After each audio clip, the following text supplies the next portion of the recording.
আমার তাহলে বিয়ের এখন ছাড়পত্র আমি পেয়ে গেলাম, খালি আমাকে 1 বছর ওয়েট করতে হবে তোমার মাস্টার্সটা কমপ্লিট হওয়ার জন্য, তাই তো? না 1 বছর কেন ওয়েট করতে হবে, তুমি যেদিন বলবে সেদিনই বিয়ে হবে। ওয়াও কি রেস্টুরেন্ট এটা? ও তাই তো,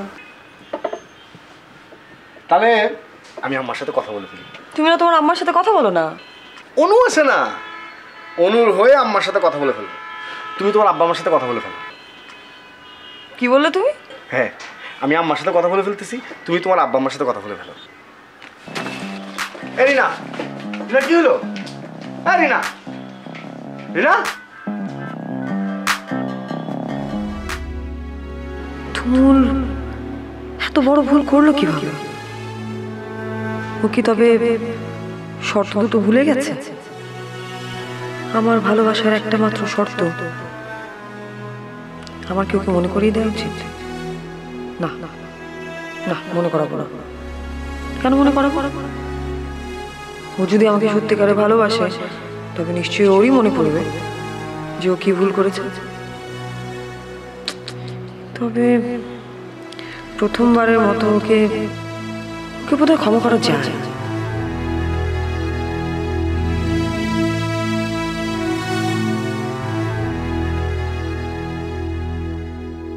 ওই মেয়ের কথা আমাকে আর বলবি না, ওর যা ইচ্ছা তাই করবে। ফালতু মেয়ে একটা। না আপু, এমন করলে হবে না। ওর ভিডিও ফেসবুকে ভাইরাল হয়েছে বলেই কিন্তু আজকে ওকে টকশোতে ডেকেছে। আর ও যেভাবে ওর বিশ্ববিখ্যাত ইংলিশ টার্মগুলো বলতেছে, যদি এগুলো চলতে থাকে না, আমাদের কিন্তু মান সম্মান থাকবে না। ইনফ্যাক্ট আমাদের বিল্ডিংয়ে সবাই ভাববে যে আমরা ওর লেভেলের।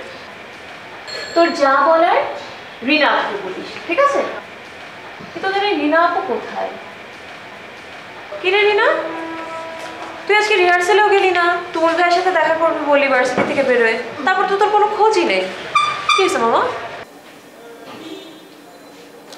তুমুলের একটা ব্যাপারে আমি খুব বেশি শকড হয়েছি, যার কারণে এতক্ষণ ছাদে বসে ভাবছিলাম কি করা যায়। কেন আপু? তুমি না কালকে তুমুলদাকে বললে আজকে তোমার দেখতে ইচ্ছে করছে তাকে, আর তুমি নিজের থেকেও বেশি ভালোবাসো তাকে, হঠাৎ তোমার কি হলো? না মানে সবই ঠিকঠাক আছে, কিন্তু ও এমন একটা কথা বলে ফেলেছে, মানে কথাটা আমি তোমাদের কারোর সাথে শেয়ার করতে পারবো না, তো আমার সেটা ভালো লাগেনি।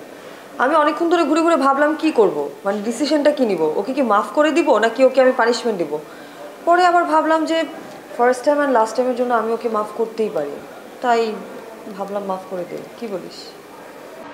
যাক, তুমুল ভাই তাহলে একটা বিশাল টর্নেডো থেকে বেঁচে গেল।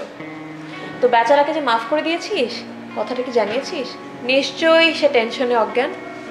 আরে ঠিকই তো বলেছিস, এতক্ষণ তো টেনশনে অবস্থা পুরো মাজুল হয়ে যাওয়ার কথা। এক কাজ করে ফেসবুকে একটা স্ট্যাটাস দিয়ে ফেলি। আপু ওয়েট, তুমি কিসের স্ট্যাটাস দিবা? এতক্ষণে তো তুমুলদার বড় ভাই স্ট্যাটাস দিয়ে দিয়েছে, দেখো। তাই স্ট্যাটাস দিয়েছে, আমিও দেখি।